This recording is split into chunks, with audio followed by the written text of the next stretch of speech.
আমি পরিশেষে বিএনপি পরিবারকে আন্তরিকভাবে ধন্যবাদ জানাতে চাই।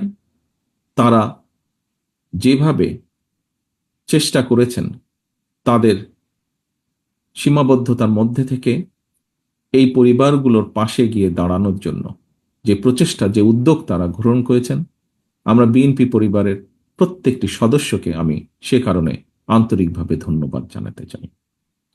সকলে সুস্থ থাকবেন, সকলে ভালো থাকবেন। আসুন আমরা মনের মধ্যে